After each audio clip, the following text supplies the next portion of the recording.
Assalamu alaikum 3 class. Today we start chapter number 7 water.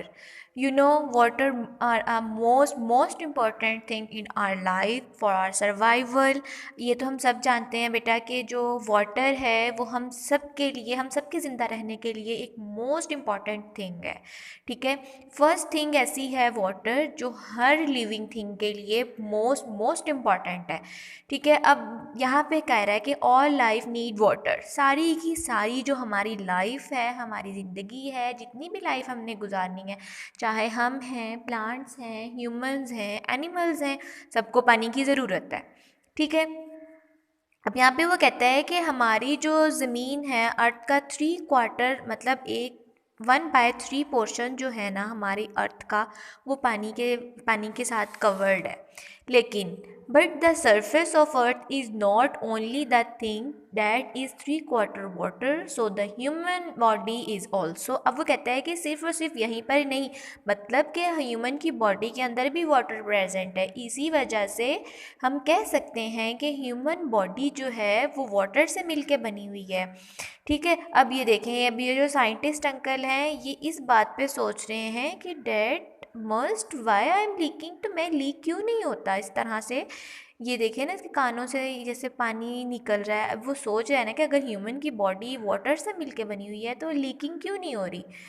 तो भी आगे कहते हैं, in fact all living things have a large amount of water in them. हर चीज़ के अंदर पानी प्रेजेंट है।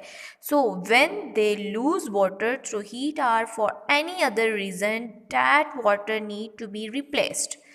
अब ह्यूमन की बॉडी में वाटर तो प्रेजेंट है, अब इसमें वाटर ही लॉस और गेन कैसे होगा। जैसे बहुत ज़्यादा गर्मी होती है, स्वेटिंग की वजह, स्वेटिंग जब हमें होती है तो उस तरह से पानी जो है वो लॉस हो जाता है। फिर हम और पानी पीते हैं, फिर पानी लॉस हो जाता है ज़्यादा हीट होने की वजह से।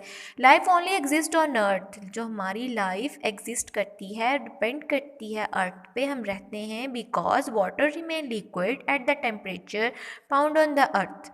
As a liquid it carry nutrients to the living things. अब वाटर ज़रूरी है, वाटर लिक्विड फॉर्म में प्रेजेंट होता है और लिक्विड के अंदर बहुत सारे न्यूट्रेंट्स प्रेजेंट होते हैं और वो न्यूट्रेंट्स हमारे लिए, हमारी ग्रोथ के लिए बहुत इंपॉर्टेंट है। उसके अलावा वाटर साइकिल क्या है। बारिश आती है, rain fall from the sky, sky मतलब आसमान से बारिश आती है। But it does not start it life in the sky, लेकिन वो अपनी लाइफ आसमान पे तो स्टार्ट नहीं करता ना। पानी क्या होता है कि rain start it's life on the अर्थ, पानी ज़मीन पे गिरता है आके और वहाँ पे ही वो रहना शुरू कर देता है। It rises into the air, लेकिन वो हवा में उड़ता है and falls back on to the earth, और दोबारा से वो बारिश की फॉर्म में फिर से अर्थ पे आ जाता है। मतलब जो पानी नीचे गिरता है ना ज़मीन पे, वो हवा में कैसे उड़ के जाता है। जब सनलाइट होती है, मतलब धूप होती है, गर्मी होती है, बहुत ज़्यादा गर्मी होती है, तो क्या होता है, जो पानी है वो गर्मी की वजह से, हीट की वजह से उड़ना शुरू कर देता है in the form of vapours. Vapours मतलब छोटे छोटे से वो पोर्स फॉर्म में, बुलबुले कह लें आप, मतलब जो हमें नज़र नहीं आ रहे होते, वेपर्स फॉर्म में हवा में शामिल हो जाता है और वो हवा आसमानों में होती है और वहाँ से जाके वो बादल में शामिल होके फिर बारिश बरसाती है और दोबारा से पानी ज़मीन पे वापस आ जाता है। इस सारे साइकिल को लाइफ साइकिल, वाटर साइकिल बोलते हैं। वाटर साइकिल की 4 स्टेजेस हैं। सबसे पहली evaporation, condensation, precipitation and run of mean collection. क्या होता है, सबसे पहले अवेपोरेशन होती है सन की मदद से। सनलाइट पड़ी तो पानी उड़ने लग गया, हवा में चला गया, हवा में जाने के बाद वो ये क्लाउड्स में शामिल हो गया, उस प्रोसेस को बोलेंगे condensation.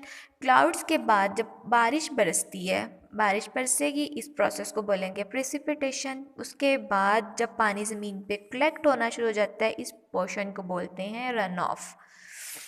Evaporation is when the water is heated and turn from a liquid. अब कहते हैं कि वेपरेशन कब होती है, जब पानी को हीट किया जाता है, पानी लिक्विड से गैस फॉर्म में आ जाता है, और इसको हम वाटर वेपर भी कह सकते हैं, क्योंकि गैस जो होती है ना, गैसेस बहुत लाइट वेट होती हैं और जल्दी वो एयर के अंदर शामिल हो जाती हैं। कंडेंसेशन का मतलब होता है कि जो हवा, ठंडी हवा है, अब जो गैसेस फॉर्म में वाटर चला गया एयर में, ठंडी हवा के साथ मिलेगा, वो मिक्सअप हो जाएगा और अपने आप को दोबारा से चेंज करेगा। अब ये जो गैस हो गई है ना, ये वाटर वेपर को टर्न दोबारा से लिक्विड फॉर्म में आ जाएगी ठंडी हवा की वजह से, और जब वो लिक्विड फॉर्म में आएगी तो वो क्लाउड्स में शामिल हो जाएगी। क्लाउड्स वहाँ पे वाटर के छोटे छोटे से ड्रॉप्स बनाते हैं, टाइनी ड्रॉप्स। फिर प्रिसिपिटेशन का प्रोसेस है कि वाटर स्काई से ज़मीन पे जब गिरता है, इस प्रोसेस को प्रिसिपिटेशन बोलते हैं। This happens because the tiny drops of water join together to form bigger drops. छोटे छोटे से पानी के ड्रॉप्स आपस में एक दूसरे के साथ मिलते हैं, मिलने के बाद एक बड़ा ड्रॉप बनाते हैं जब वो ज़मीन पे आके गिरते हैं।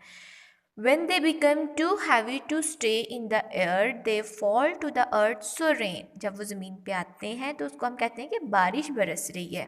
Run off is when the rain that has fallen to the earth runs downhill। ठीक है, इकट्ठा होना शुरू हो जाता है पानी और किसी डाउन हिल की तरफ जाना शुरू हो जाता है, and back into the lake and the ocean. या वो जो पानी है किसी भी लेक में या किसी भी ओशन में जो है वो जमा होता है एट द एंड। यहाँ तक आपने अच्छे से रीडिंग करनी है और उसके बाद डिक्टेशन वर्ड्स करने हैं। डिक्टेशन वर्ड आपकी नोटबुक्स पे राइट होने चाहिए, वो वाली नोटबुक्स जो जिस पे आपने विंटर वेकेशन वर्क करना है, सेपरेट नोटबुक लगानी है आपने, और या उसके ऊपर आपने प्रॉपरली पहले आपने बनाना है टाइटल पेज बनाने के बाद आपने डिक्टेशन राइट करनी है। डिक्टेशन के वर्ड्स भी मैं आपको सेंड कर रही हूँ। डिक्टेशन वर्ड राइट करने हैं और जो जो मैं वर्क देती जाऊँगी डेली बेसिस पे आपने रोज़ाना उस पर राइट करना है, और जो डेट आपको दी जाएगी उस डेट पे आपने स्कूल में सबमिट करवानी है नोटबुक्स। Okay, thank you.